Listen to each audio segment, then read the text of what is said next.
अरे रामचरितमानस पढ़ते हो, रामचरितमानस पढ़ते हो, राम तुम्हें भी बनना होगा। चलो राम के पद चिन्हों पर अब इतिहास बदलना होगा। चलो राम के पद चिन्हों पर अब इतिहास बदलना होगा। देवियों और सज्जनों, भगवान श्री रामचंद्र का जीवन कैसे हुआ था, कैसे पैदा हुए थे, वो पता है ना आपको? कैसे हुआ उनका जन्म?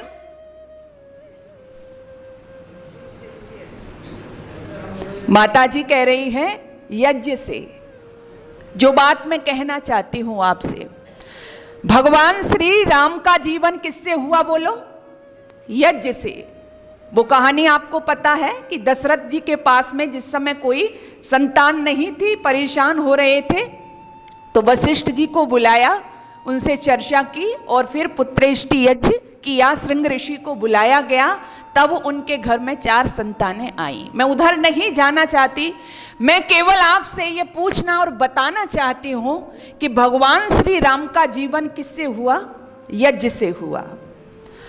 और आप रामायण को पढ़ेंगे तो आपको पता चलेगा कि उनका जीवन ही यज्ञ से नहीं हुआ, बल्कि भगवान श्री रामचंद्र जी ने सबसे पहला धनुष बाण उठाया तो किसके लिए उठाया बोलो?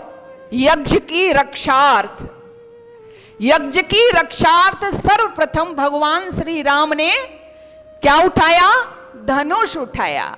जब विश्वामित्र उनके दरबार में आए कि वो यज्ञ करना चाहते हैं और निशाचर राक्षस उस यज्ञ को पूरा नहीं होने दे रहे हैं, उसमें अस्थियां डालते हैं, मांस के लोथड़े डालते हैं, उसमें रक्त डालते हैं, तो उन्होंने कहा कि मैं उसकी रक्षार्थ किसको ले जाने के लिए आया हूं?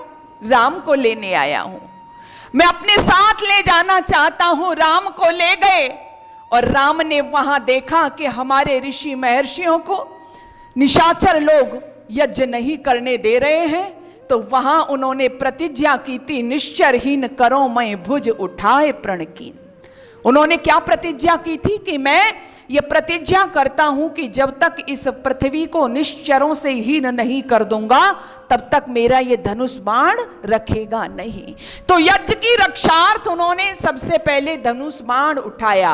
और आप रामायण को पढ़ेंगे तो आपको पता चलेगा कि जब वो वन में भ्रमण कर रहे हैं, जहां जहां वो गए, जहां जहां उन्होंने अपनी कुटी बनाई रहने के लिए, तो आपने पढ़ा होगा, वाल्मीकि रामायण को पढ़िएगा, वहीं वहीं उन्होंने अपनी कुटी में किसकी स्थापना की?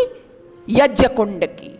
जहां उन्होंने कुटी तैयार की, वहीं उन्होंने अपने यज्ञ कुंड का भी वहां पर स्थापना की।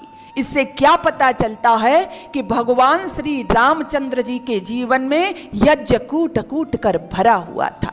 लेकिन मैं साथ ही साथ पूछना चाहूंगी कि वो यज्ञी वाला व्यक्ति, यज्ञ जिसके जीवन में था, जिसका जन्म यज्ञ से हुआ था, आज हमारे घरों में कितना वो यज्ञ आ रहा है? हम कितने यज्ञ से जुड़े हुए हैं? विचार तो यही करना है ना हमको और आपको, क्योंकि रामनवमी के दिन हम विचार कर रहे हैं, गुणगान कर रहे हैं, राम का जीवन बहुत उत्तम था, है और रहेगा, उसमें दो राय नहीं है। लेकिन बात तो हमें ये करनी है कि वह हमारे लिए कितना हम कामयाब हो रहा है, कितना हम उसको अपने जीवन में ला रहे हैं। हमारे घरों में तो यज्ञ नहीं है ना, हमारे बच्चे तो यज्ञ नहीं करते ना, हम तो यज्ञ नहीं करते ना, लेकिन क्या करते हैं हम? भगवान श्री रामचंद्र जी की करते हैं ना।